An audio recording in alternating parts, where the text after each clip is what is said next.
Hello everyone. Good afternoon. Welcome to our live session. And this is Mahzabin from Young Global Education. Today we have the session with the QA universities, and QA is one of the prominent partners of Young Global Education Limited. And I'm very glad to host our special guest, Mr. Khalid. Hello Khalid. How are you? How is the day today? Salam, thank you. Majuni, I'm very well, thank you. Enjoying the UK summer. So yeah, life is good. Okay, sounds good. Could you please introduce yourself again for my students and my audience? Sure. So good afternoon, everybody. My name is Kully Virdee, and I'm Senior International Officer for the South Asia team at QA Higher Education.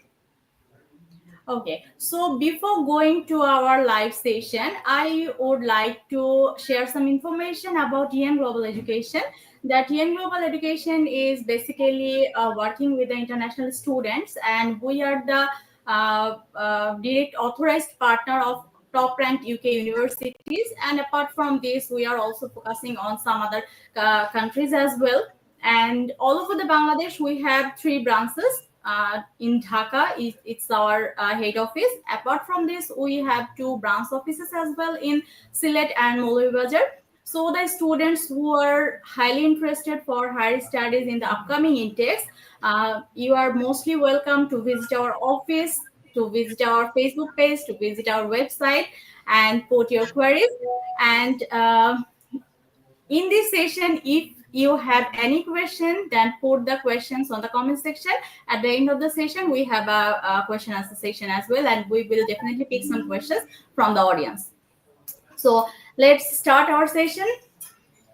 Kelly, could you please tell me something about the location, the history about the universities, and what are the universities there are in under QA? So could Sure. you please? Sure, thank you. So with QA, thank you for the introduction. So with QA, we have a number of university partners that we represent and work with. So we have Ulster University, which is, if you know your geography or if you don't know your geography of the UK, Ulster is based in Northern Ireland. It's a leading UK university, and QA own and operate the London, Birmingham, and now Manchester branch campuses, where we offer a full portfolio of undergraduate and postgraduate programs. Northumbria University main campus in Newcastle, where we have an embedded pathway centre where we offer the foundation and international year 1 programs. And also we have the flagship London branch campus for Northumbria University, where we will offer the foundation as of January 2026. So that's hot off the press.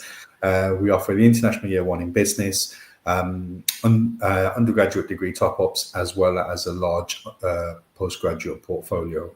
We work with Southampton Solent University in Southampton, where we have an embedded pathway centre where we offer a full range of international foundation programs, as well as an international year 1 in business and in computer science.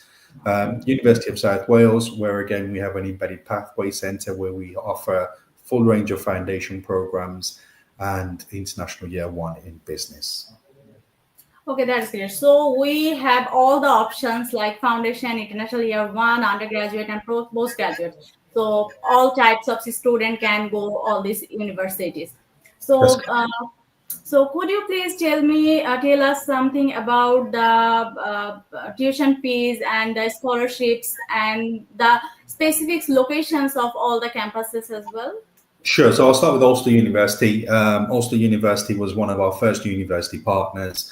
We've got a very long-standing relationship with this university, and the locations are London, which is all of these campuses are in central locations. So the great thing is for students, it makes it a lot easier for them to commute into the campus and out of the campus, because they're not, a lot of universities in the UK, they're good universities, but location-wise, they're in the middle of nowhere. So there's nothing to do around the university. It's very hard to get accommodation or part-time work or anything like that. So the great thing with what we do, especially with Ulster University and our branch campuses, is they are all city centre based in major cities. So with Ulster University, our campuses are central London, Central Birmingham, and Central Manchester, which are three of the biggest cities in the UK. And the great thing with the UK, as you know, is we're a very multicultural country.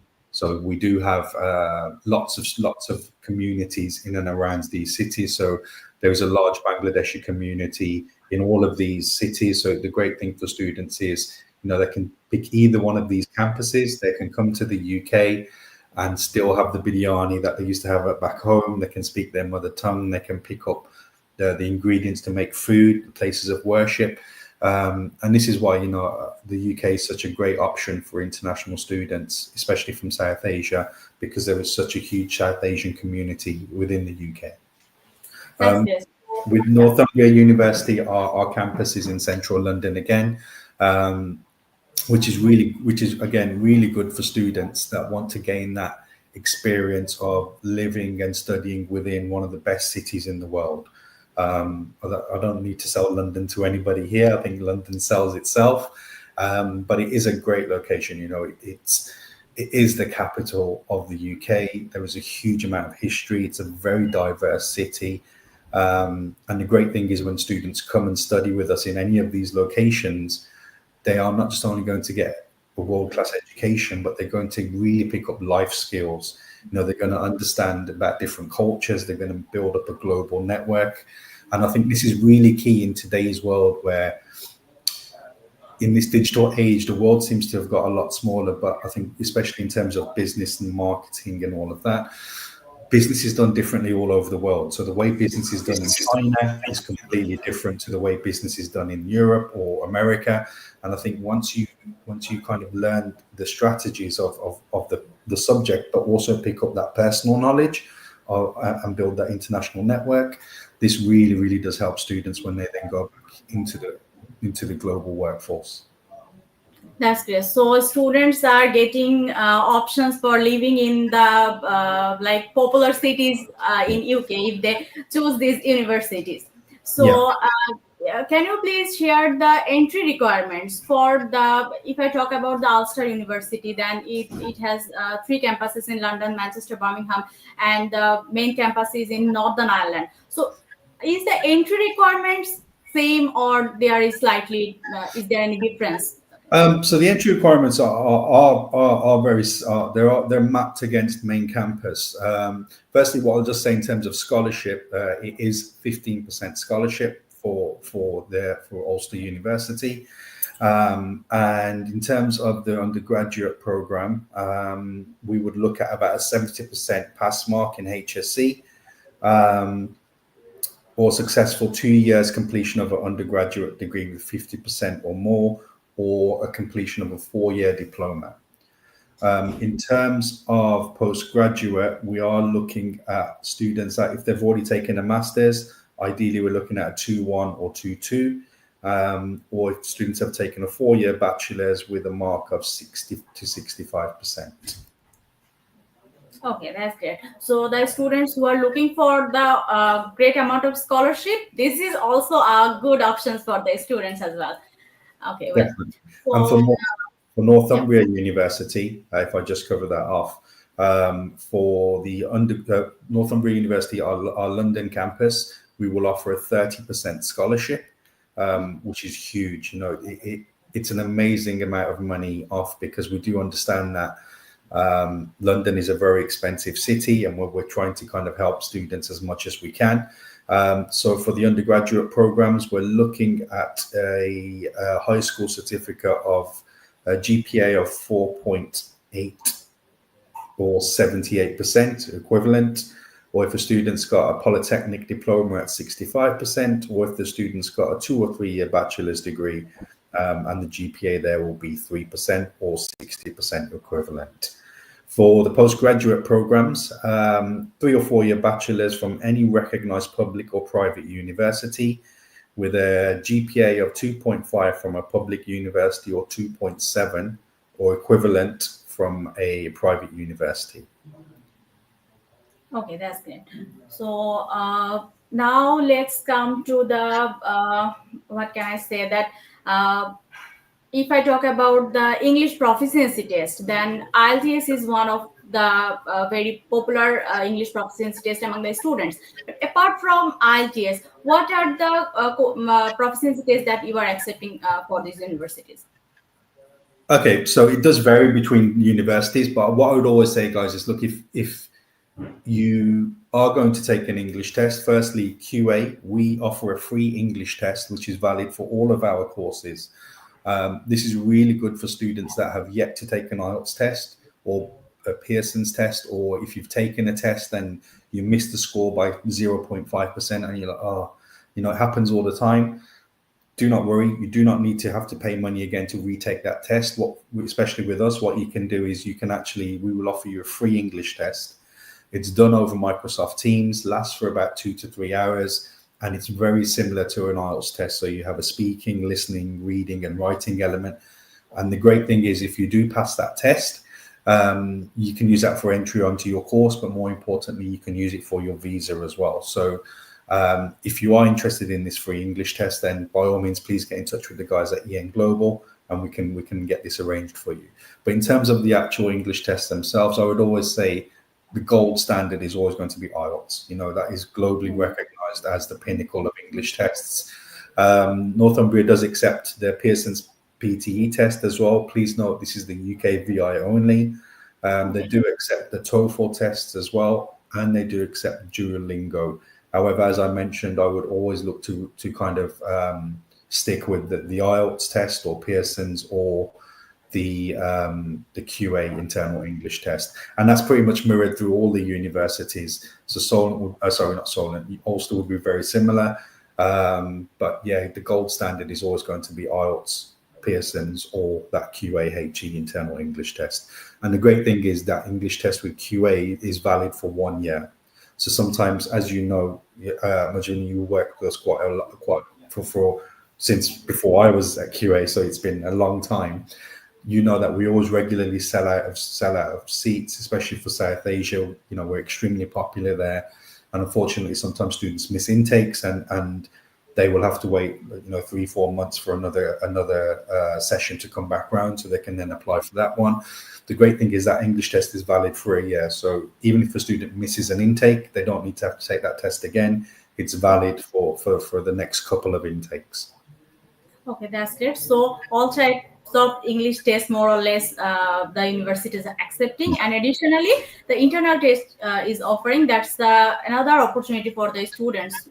So this is a great opportunity. So, can you please tell me something about the subjects or popular courses that you are providing for the international students? Yeah, sure, definitely. I think this is something that's very close to my heart because look, the world has changed now. Back in the day. So I'm gonna take you back. So I'm 47 now. I know I don't look it. Thank you. But so I'm a dinosaur now. But my parents are from Punjab. They came over to the UK in the 60s to make a better life for us, their children that were yet to be born. We were born in the UK, and my parents were, whether you're from Punjab, India, Pakistan, Bangladesh, Sri Lanka, we're all South Asian. We're all the same. And it's ingrained in us. Our parents have always said to us, education, education, education. Get yourself an education so you can get a good job, so you can live comfortably. And when my parents came to the UK, they said, look, become a doctor, an accountant, or a lawyer, because these were jobs back in the day that were guaranteed jobs for life. Flash forward to today, we are now in a digital age, and those industries now are really suffering due to the advancement in technology, especially with like AI. So, for example, accountancy is really, really struggling now because why would you pay an accountant £1,000 every year when you can pay Intuit QuickBooks program £10 a month? It's like a subscription service, and it would do all of your taxes for you, and it would even send your tax report off to the government. So it's done. So the historical industries where our parents used to tell us were the ones that have jobs for life are no longer the case. The biggest and the fastest growing sectors in the world now are all based around cyber, AI, and data. With data is the new black gold, the new oil, because with data they can, they know you can find out everything about a person. It's when everybody's on social media, and obviously these algorithms are in place, so they will pick up certain words that you say, and then you can guarantee within the next day or so you'll start seeing adverts for that particular product. That's all based around data. So the great thing with QA is we have looked at this and future-proofed all of our courses, because we know that going forward, the future is all going to be based around these subject areas. So our portfolio of courses does represent that. Obviously, business is always going to be one of the most globally recognized and popular degrees. So yeah, we offer those as well, but we do offer a lot of courses based around cyber and AI. Okay, that's great. So, could you please tell us something about the accommodation facilities that students actually looking for that as an international student? So, could you please? Sure. So obviously, in terms of branch campuses, these are buildings within city centres. So we don't offer any on-site accommodation, but we do have a dedicated accommodation team. So basically, what will happen is once the students paid their deposit, it will automatically trigger an email from our accommodation team that will ask the student, look, do you need any help finding accommodation? And they can speak with the student, liaise with the student, and the student can say, look, I've got a budget of this much. Can you please look for something? And what we will do is we will go out to our vetted vendors, and we can then come back to the student and say, look, these are 3 or 4 options for you. But obviously, look, students are more than happy to, or more than likely to pick their own accommodation. For the foundation and international year 1 courses, because those are on main campus, there is accommodation available. And the great thing is with accommodation for international students, this is always, they've given preference over local students or home students. So they will always have that option of, they will have first pick of accommodation over UK students. So foundation and international year 1 students on main campus, I would always recommend them for the first year to take on-site accommodation, because it's a new country. They want to get to learn everything about the UK. They want to stay near the university. And then what normally happens is after the foundation program or the first year of their international year 1, what they'll do is they'll create friends within their classes, and they'll say, okay, look, 3 or 4 guys or 2 or 3 girls. What they will do is they will then go and rent a house together, and they'll do a house share. But yeah, first year, definitely for the foundation and international year 1 students, I would recommend on campus accommodation. And then for the branch campus students, we do offer a service for them to find accommodation. What would be the expenses for this type of accommodation? This is the concern of the students, actually. Yeah, it's one of those questions. How long is a piece of string, right? It all depends on what the student's budget is. So as I said, our accommodation team will work with students in terms of what are their budgets. They will then go away. In terms of university accommodation, they do have different tiers, but I'd probably say it starts off from about, depending on the university, I'd probably say on average, it's going to work out to about £100 a week, which is really good, because that would also include Wi-Fi, electricity, gas, and obviously because it's on dormitories, because it's on campus, you've got that added blanket of 24-hour security, a lot of CCTV. I mean, the UK is a very safe country anyway, but it's just, especially for those younger students. I'm a parent. I'd be very hesitant to send my child into a big city in a different country and live 5 miles away, private accommodation. I'd rather them stay on campus. Okay, that's it. So after submitting the application, what's the turnaround time of the offer letter? So what I'll just say now is, look, if I'm completely honest, it's very late to make an application for September for the UG and PG programs, especially at branch campus. For the international year 1 and foundation programs, we're still open. Those courses are main campus, so we never run out of capacity. So I think the issue that we have with the branch campus is obviously it's a building, so there's limited class spaces. So eventually we're going to fill out, and there's only so many classes that we can run. The great thing with the main campus is there's multiple buildings, there's hundreds of classrooms, so we're never going to run out of space. So for UG and PG students, if I'm completely honest, I think you might have missed a boat for September. But the great thing is there's just January around the corner, so there's only additional wait of an extra month or so, and then you can come in for January. But for the turnaround time, I would roughly say it's around 5 to 7 working days from when the application is made that will allow our admissions team to assess the documents, assess the application, and get an offer out to students or yourselves.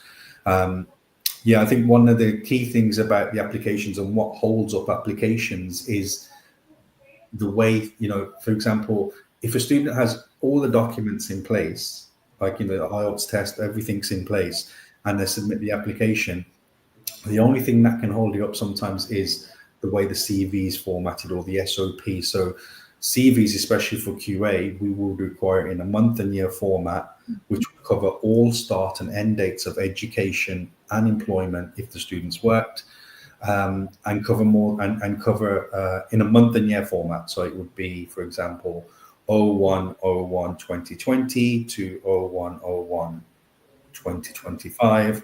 5-year work here for 5 years. So as you can see, it's a month and year, and if there's a gap of more than 6 months, that must also be covered as well.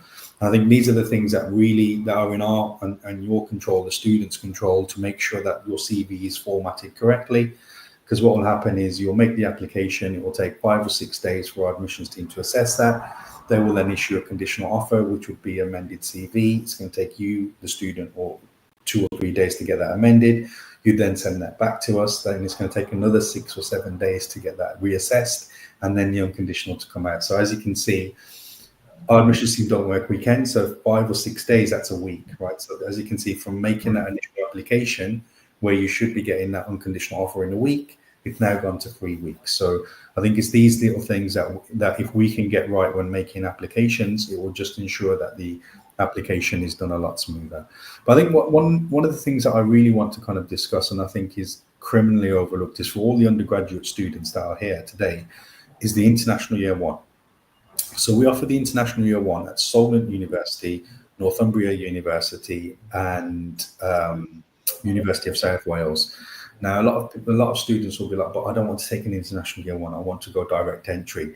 And that's, it's a very valid point. But what I will just say is, look, unfortunately, in the UK, there's a huge amount of dropout rates for undergraduate students that have gone direct entry. And I think the way the best way I can kind of describe it is, let's say I'm a student from Bangladesh. All I've done for the past 12 years of my life is I've gone into a classroom. The lecturers come in, morning, sir, morning. He writes a question on the board. I look down, there's a textbook in front of me. I look through the textbook, find the answer, and then write that down. And I know through my entire academic year, everything that I need to learn is going to be in this textbook, right? So I memorize the textbook. At the end of the year, I have an exam based on this textbook.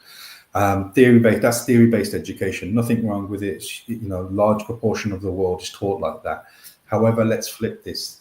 I'm that same student. I've now come to the UK on a direct undergraduate degree. So it's a 3-year degree. Firstly, if I'm an undergraduate student, I'm going to be around 18 to 22, that kind of age gap. Let's be honest, I've lived at home all my life. I've never really had to do anything.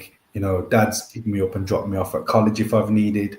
Mum's always cooked my food for me and washed my clothes and made my bed. So I've lived a very comfortable, sheltered life. All of a sudden, I'm in the UK. I don't know anybody. It's cold. I miss my family. I miss my friends. I miss Mum's biryani. Everything that was in my comfort zone, I'm totally out of it. So automatically, I'm on the back foot. I then go into my first lecture. Lecturer comes in, morning, sir, morning, writes a question on the board. I look down. There's no textbook in front of me with the answer. There's just a blank piece of paper. Now, I'm going to struggle, and I'm going to struggle hard for at least 6 to 8 weeks, because that's how long it's going to take me as a human to reprogram my brain from looking in a book to find an answer to actually thinking for itself. Now, if you take 6 to 8 weeks into somebody's first semester, that's a large chunk of their first semester gone. And unfortunately, as I said, this doesn't just happen with Q. This happens in every single university in the UK. The students got all that additional pressure on, and they're just thinking, I can't do this, it's too hard. I don't understand it. And what will happen is they'll drop out after 6 months because all of that pressure will crack, because they are young adults, and they'll go back home after 6 months. And I guarantee you, if I was a student that had come from Bangladesh to the UK for a 3-year degree and I'm back home after 6 months, I'm going to be heartbroken. I'm going to feel like I've let myself down. I've let my mom and dad down. Mom and dad probably sold land. They worked all their lives to try so I could go to the UK and get that degree, so that when I go back and I can apply for Grameenphone or Amazon or Unilever and get that really nice high-paid job. All of those dreams are dashed. And this is why I think this International Year One program is so important, because ultimately it's still a 3-year degree. Nothing changes. The end awarded degree is still the same. But during that critical first year, the student is going to be in smaller class sizes. They're going to be in a classroom with the majority of students that are going to be in the same situation as them. They're going to have more time with the lecturer. The modules themselves are more geared towards what the student needs to develop in. And just for example, so if a student wants to take a BSc Honours in business at Northumbria University, in their first year, if they went direct, they have to take pass 7 different modules. That's a lot of information the student has to absorb and understand in a teaching style they don't know. Whilst if they went on the International Year One route, they only have to take 4 modules with 1 optional module. So as you can see, the student that's gone on that International Year One route, they're in a smaller class size, they have less modules to learn. And statistically, it's proven students that have gone on the International Year One route are more likely to complete their degree than students that have gone direct entry. And as I said, I'm not here trying to promote the International Year One program because it's going to make more money for a university. I've been lucky enough, I've been fortunate enough to have traveled all of South Asia, and I know, my heritage is South Asian, and I know we as South Asians, we have to work 10 times harder than the majority of the people in the world to make something of ourselves. And we owe it to the parents and the students to give them the best possible chance of completing that undergraduate degree. So this is why I think the International Year One course is criminally overlooked, because it gives that student that support and gives them the best possible chance of completing that degree. And the great thing is we have those great locations. So we offer it in central London. We offer it in Southampton, which is one of in the top 10 happiest cities in the UK. It's one of the leading employers in the UK. So there's lots of part-time work students can pick up. And we've also got it in Cardiff, which is the capital of Wales. So these are 3 really good, amazing locations. Great thing as well is with the International Year One, we actually offer a scholarship for every single year the student studies with us.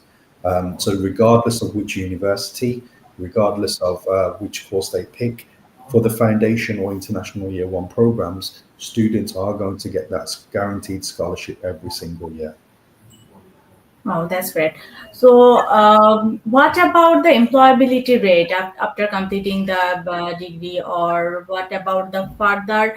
If I say that further study options, what kind of opportunity that a student can get? So obviously, look, with the UK, one of the biggest things that we have is the post-study work visa. So obviously, the length has been slightly shortened now by the new government, but it's still available. What I would say in terms of employability, the UK, all of the universities pretty much, not just the ones that QA work with, but the majority of the universities up and down the UK will average around 80 to 95% employability rate, which basically means after students that are in employment or further education within 6, 12 or 15 months, they'll be in work or further education after they've completed their degree with these universities. So this is why, the UK degrees are so sought after, because they do have such a high employability rate. And that employability rate always stems back to the practical learning elements that we have in the UK. We don't just teach from a book. We take students out and about, tours of industry. We give them real hands-on experience. A lot of the postgraduate programs that we have, especially in business, students will be working on live projects. So they'll be working for real actual companies and dealing with real life issues, not just this is from a book which was written 10 years ago. This is actually a real issue with a small company right now. How can we assess and fix this? Okay, that's great. So I think you have covered up all the topics and all the question queries what actually student ask to when they choose an international part of education. So now we can pick some questions from the audience. So first question is, does this university accept the second masters?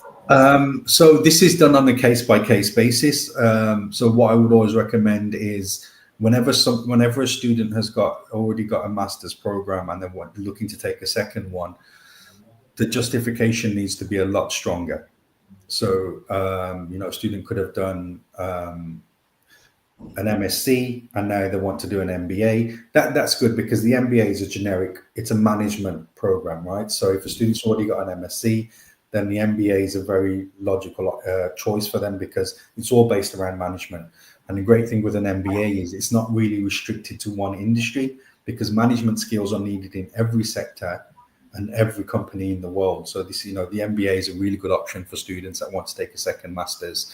But the justification would need to be a lot stronger if they're taking one, if they've already taken an MSc and then they want to take another one. So this all comes down to the SOP, their personal statement. Okay, so if any student does complete his MBA in Bangladesh, then what are the options for the students in UK? So they can take any of the MSCs that are related to their undergraduate degree. So there has to be some kind of there has to be some kind of link to the work that they've done or their previous degree. So if a student's taking an MBA, then any of the MSCs are really open to them, but it must be linked to work experience or their actual degree. Yeah. Okay. So next question is, how much is the minimum deposit for the cash letter? Okay, so it varies between the courses. So for the foundation and international year one programs, we are requesting full fees up front, and that's after the scholarship has been applied. For Ulster and Northumbria University, it is around £6,500. But what I would always say and always recommend is never just pay a minimum deposit.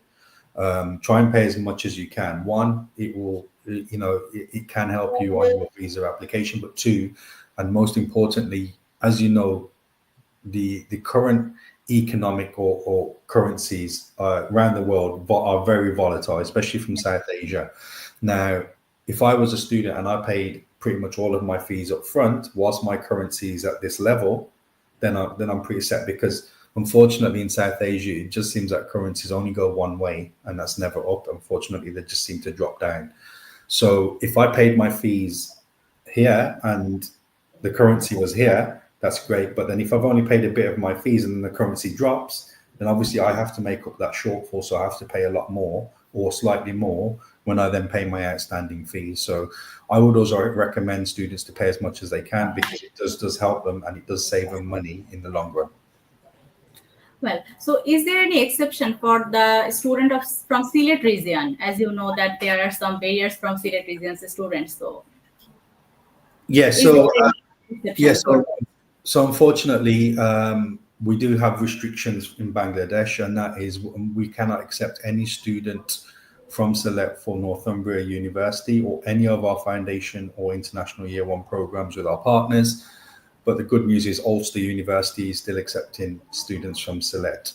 These numbers are limited. There is a limited cap on the numbers that we can take, because ultimately these are branch campuses. And what we want to try and do is ensure that our campuses are not full of South Asians. We need to ensure that we have that cultural mix. So this is why numbers from South Asia will always be capped. And then when you look at South Asia, we then have to look at each country. So obviously India is a huge market, so they will take up the lion's share of our CAS allocation for South Asia. Then you've got Pakistan, which is also a huge market.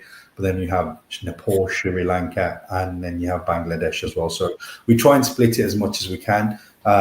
So this is why I would always recommend, when making applications, try to get your applications in as soon as possible. as I mentioned earlier, for any student that's looking at a UG or PG program with Ulster or NU, I would say it's too late for September.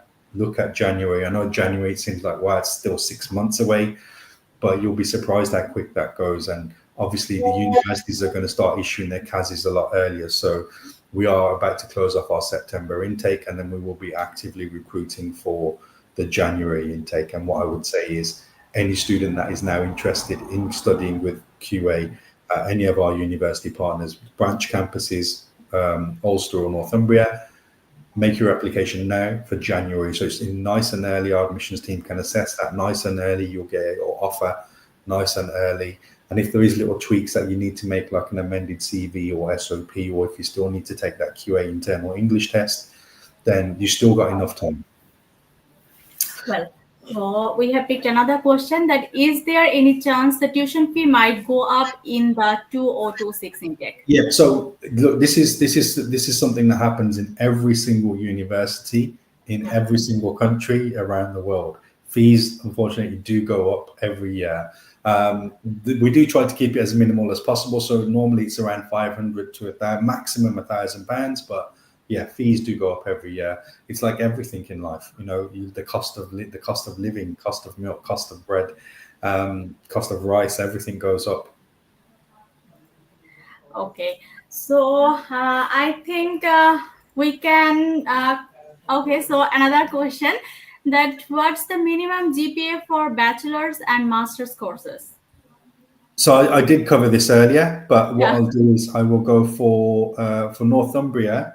The GPA is, if the students have got an undergraduate degree, you're looking at 3, which is around 60%. Oh, sorry, that's undergraduate. So for postgraduate, we're looking at a GPA of 2.5 or 2.7 from a public university or private university. And yeah. And for Ulster University, for the postgraduate programs, if students have already taken a master's, then we're looking at ideally a 2.1 or 2.2. So that's a 60 or 50% mark. Or if a student's taking a 4-year bachelor's, then we're looking at around 65% or 60% equivalent in GPA. Well, so what's the minimum IELTS requirement for LLM program? We don't offer an LLM, so unfortunately I can't confirm that. But realistically, what I would say is it normally is going to be around 6.5 IELTS. Are there any accommodation near the branch campuses? Yeah. So Sadman, thank you for the question. Yeah. So this is where our team would come into play. Our accommodation team would come into play. So what they would do is they would try and source a location. So you could say, look. As soon as you've made your deposit, they will email you. You can go back to them and say, look, this is the geographically the location where I want to stay. And this is how much money I want to spend. And what they will then do is they will go away and come back to you with options. So there is a lot of, because it is city center based, there's always apartments in city centers. So whether our team can help you or whether you go on to Rightmove, Gumtree, there's so many websites out there that you can source for yourself as well. But yeah, there's always going to be accommodation available near campuses because they are in city centers. Okay, so do you accept Duolingo, as you have already covered, but it's a student. Yeah, so certain universities will, so Northumbria will, but as I said, look, these English tests are subject to change very quickly by the universities. That's why I said, look, the gold standard is always going to be IELTS or PTE, because they globally recognize they've been around for a long time. So I think before the pandemic, my life was very, very simple. There was a black and white list of these are the tests that are accepted and these are the ones that aren't. The pandemic hit, the whole world locked down, and the universities were like, we still need to accept English tests. So how are we going to do this when all the test centers are closed?